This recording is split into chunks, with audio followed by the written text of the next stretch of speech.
अस्सलाम वालेकुम सामईन। दुनिया में तकरीबन 4000 किस्म के सांप पाए जाते हैं, जिनमें से सिर्फ 600 किस्म के जो सांप हैं वो जहरीले हैं, और उनमें से भी 200 किस्म के सांप ऐसे हैं जिनके डसने से इंसान मर सकता है। मगर मैं आज आपको एक ऐसे सांप से मुतारफ़ करवा रहा हूँ जिसने अरबों इंसानों को डसा और लाखों को मार डाला। सामिर, मेरी वीडियो देखने के बाद आप इसकी स्क्रीनशॉट लेकर किसी भी डॉक्टर के पास जाकर कहें कि क्या ये सांप हमारे जिस्म में पाया जाता है या नहीं, तो डॉक्टर भी मुस्कुरा कर कहेगा ज़रूर।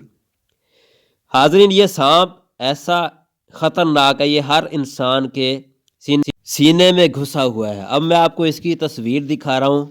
ये देखिएगा सांप बड़ा ख़तरनाक, इसकी ज़ुबान के जहर तो अल्लाह माफ़ी। अब ये सांप है, ये कुछ नहीं देखता क्या जायज़ है, क्या नाजायज़ है, क्या हलाल है, क्या हराम है, बस खाए जा रहा है। और दुनिया की तकरीबन कोई हज़ार किस्म की बीमारियां इसी की वजह से, मुंह की, मैदे की, गले की, फेफड़ों की बीमारियां इसी वजह से बन जाती हैं।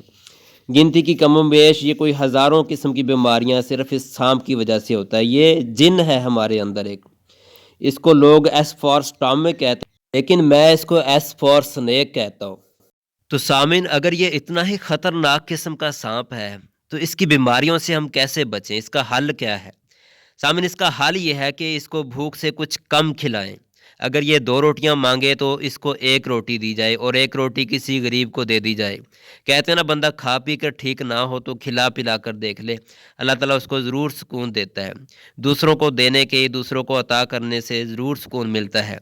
जिस तरह अब्दस्तार ईदी अपनी आधी ईदी बचपन में ही दूसरे बच्चों को दे दिया करता था, और फिर बड़ा होकर कितना बड़ा खैर ख्वाह इंसानियत का इंसान बना।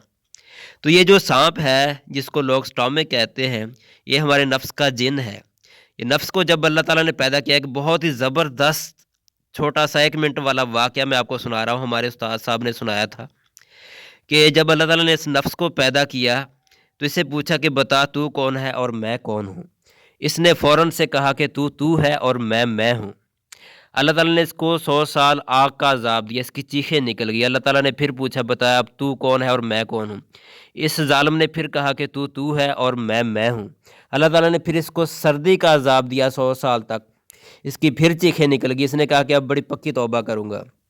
लेकिन जब अल्लाह ताला ने पूछा कि बता तू कौन है और मैं कौन हूँ, इसने फिर कहा कि तू तू है और मैं हूँ। यानी ये ना सर्दी से मरता है ना गर्मी से मरता है। फिर अल्लाह ताला ने इसको 100 साल भूखा रखा तो इसकी ऐसी चीखें निकली कि इसने कहा अब मेरी पक्की तौबा। अल्लाह ने बताया कि अब बता, पूछा इससे तो इसने कहा कि तू तू है और मैं कुछ नहीं हूँ। यानी मैं भी तू थे, तू भी तू थे, बुल्ला कौन नहीं माना। इसका यही हल है कि यानी ये भूख से मरता है, ये ना सर्दी से मरता है, ना किसी गर्मी से मरता है, ना किसी चोट से मरता है। तो इसका हल ये है कि इसको भूखा रखा जाए। कहते हैं ना, किसी नौजवान को शहवत का गलबा हो तो वो भी रोज़े रखे। तो ये हल है इसका, इसको भूखा रखा जाए, मुनासिब खुराक दी जाए तो इसकी बीमारियों से हम बच सकते हैं।